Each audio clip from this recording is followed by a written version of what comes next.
So, you're probably thinking, ooh, this sounds really cool, but how do I use this in my intensive English program? So, to talk a little bit about how we use it, one thing that we like about it is you can monitor how much time students have used practicing.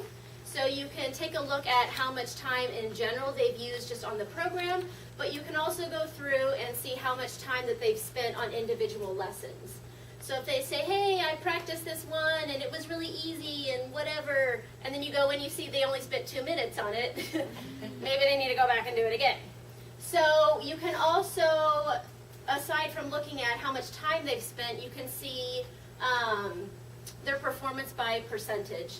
So I don't know if you noticed on, let's see if I can go back here, on the, where was I? On this one, you'll see that there are some stars on each lesson. They each represent 25%. So if you only have 1 star on there, you probably didn't do a great job on that lesson. If you have all 4, yay, good job. So you can go through and see exactly what percentage your students got on that particular lesson. And if you choose to, you can set a threshold for what it means to pass any particular lesson. So I think the default is like 70 or 75% for what is considered passing. But if you want to set it lower or higher, you can do that if you want to. As a teacher, in each class that you've set up, you also have the choice of going through and listening to your students' recordings, which can be beneficial to figure out if it's actually your student doing the recording. We had a gentleman, I think last year, whose girlfriend was doing all the recordings for him, so he didn't get a lot of points for that assignment. And then you can also go through and check out when the last time was that your students logged in. So if they say, oh yeah, I practiced this week and everything was really easy, and you go in and you see they haven't been on it in 2 weeks, then they're full of baloney. Okay. Another cool thing about it is you can visually see how students have increased or decreased in their skill for that sound. So if you look up here at the top of the key, the blue color is for the diagnostic that students did at the very beginning of the session. So that was just kind of the baseline, what they can do, what they can't do. The green color is, so this is one of my current students I have right now. The green is basically where she was like last week. So this first line is just a sample of some of the sounds that she's been working on. So you'll see she does have some where she has gotten better and some where she's gotten a little bit worse. So if you take a look, like this one for example, you can see that she's increased quite a bit, and this one that she's increased quite a bit. Because those are 2 lessons where we did specific in-class practice, and then she went and got back online and did some more practice with this. Some of these are some that we haven't specifically worked on in class.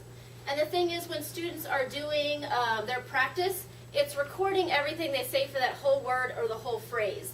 So it's not just the target sound that's being recorded, it's recording other parts of the words too. So if one of these sounds was in part of the recordings, maybe they're just focusing really hard on that target sound, and so they're not trying so hard on some of the other sounds. So their skill level can decrease a little bit. And let's see. Okay, so like I said, in our program we do have 2 different tracks. We have our undergrad track and our graduate track, and we use native accent a little bit differently in each one. So I want to talk a little bit about what the teacher role is for each one and what the student role is for each one. So for our undergrads, we do have 9 levels in our undergraduate program. So we're using native accent for levels 3 through 9. Levels 1 and 2 are really basic if students come in and don't know a whole lot, so the vocabulary can be a little bit challenging for them. So we're just doing 3 through 9. So for undergrad, we're basically just looking at how much time they're practicing. We're not so much we're not grading them on improvement, we're grading them on how much time they've completed. Because basically if students are practicing, they're improving. Nobody's spending a bunch of time on this program and not improving. And then we also go through and listen to recordings so we can figure out if there's some things that we might want to talk about in class, or if we want to pull students aside and say, hey, I noticed you had some trouble with this particular sound. Do you want to talk to me about it? So for the students, we ask them to complete somewhere between 45 and 60 minutes of practice per week. So that adds up to about 3 or 5 lessons. So each lesson is maybe 10 or 15 minutes long, depending on how much time each student is dedicating to that lesson. Our sessions, we have 2 8-week sessions per semester. So if you're taking into account the first week and then the last week, you know, kind of initial assessments and finals and that sort of thing, students get about 5 or 6 weeks of practice per 8-week session. So while they are focusing on their native accent lessons, they're also doing they're doing weekly reflection pieces to kind of think about what they've done well, what they need to improve on, how in general did the lessons from that week improve their pronunciation. And then on that reflection, they can also ask questions for the teacher. Hey, I'm having trouble with my V's and my W's. Can we talk about this? Or, hey, everything I practiced this week was awesome. I feel really good about it. At the end of the session, we also do a final self-evaluation. So students think about, okay, during the session, these were the sounds that were easy for me, and these were the sounds that were difficult for me. Here's what I want to work on in the future. Here's when I think I might use this, that sort of thing. Okay, so for the graduate students, it's a little bit different. We do all of the same things that we do with the undergrads, but there's a little bit extra to it. So in our undergrad program, we're using native accent as part of our communication skills class, but for our graduate students, it's been made the basis of our accent reduction class. So we do have an accent reduction class with the undergrads, but it's a totally different setup. So again, we're basing it on completion and not so much improvement. But what we're doing differently with the graduates is we're assigning specific lessons for students to work on. And I'll show you an example of that here in a second. Okay, so with students in the graduate program, we're doing like in-class specific pronunciation practice, and then students have a chance to then, after that, get onto native accent and work on those specific sounds, and then if they want to do some practice on other sounds and things afterwards, they can do that too. So that would be the self-study after they complete the lessons that their teacher has assigned them. They're also doing the weekly reflection of what was hard, what was easy, what do I need to still work on. And then they have their final self-evaluation at the end. Here's how I feel about my pronunciation now.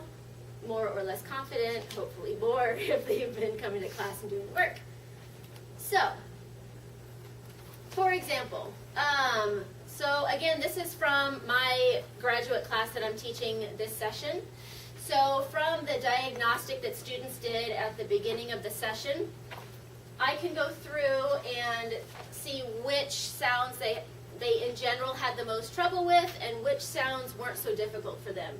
So, and I guess I should mention, native accent isn't only, it's mostly pronunciation, but there are a few grammar points in there they can work on. They can also work on some word stress and fluency if they want to. So if you look up here in this drop down, if I want to choose particular lessons for students to work on, I can choose pronunciation from there, or word stress, or grammar, or whatever I want to do. For my class specifically, we were just working on pronunciation. So I went through and chose pronunciation, and then I can go under performance and organize it by what's been the most difficult for them to what's not so hard. So, for example, most of my graduate students, their L1 is Telugu. So, for example, an issue that they had, or some sounds they had issues with, were like V's and W's, for example. So we spent one of our 50-minute classes working on like minimal pairs and using words in short stories, talking specifically in class and using mirrors so they can see what their mouth is supposed to do. And then I go through and I take my W and my V and I pull it over and put it into their specific lesson plan. And then they have to complete those 2 lessons before they can go on and do any other lessons from native accent. So what I did is I used the diagnostic from the beginning, and I also used, when Karen was talking at the beginning, it had that list of some of the specific sounds that are difficult for students. I went through and looked at that and saw how many people are having trouble with that specific sound, and kind of organized my lesson plan for the session around that. So each day we would work on something different. One day was like L's, and another day was V's and W's. Another day was ch and j. So, and the thing was, it was a lot of fun. Students really loved working on stuff in class and pairing up with each other, having the mirrors to work on stuff, and then being able to work on it by themselves, go home and do stuff, and kind of figure things out on their own.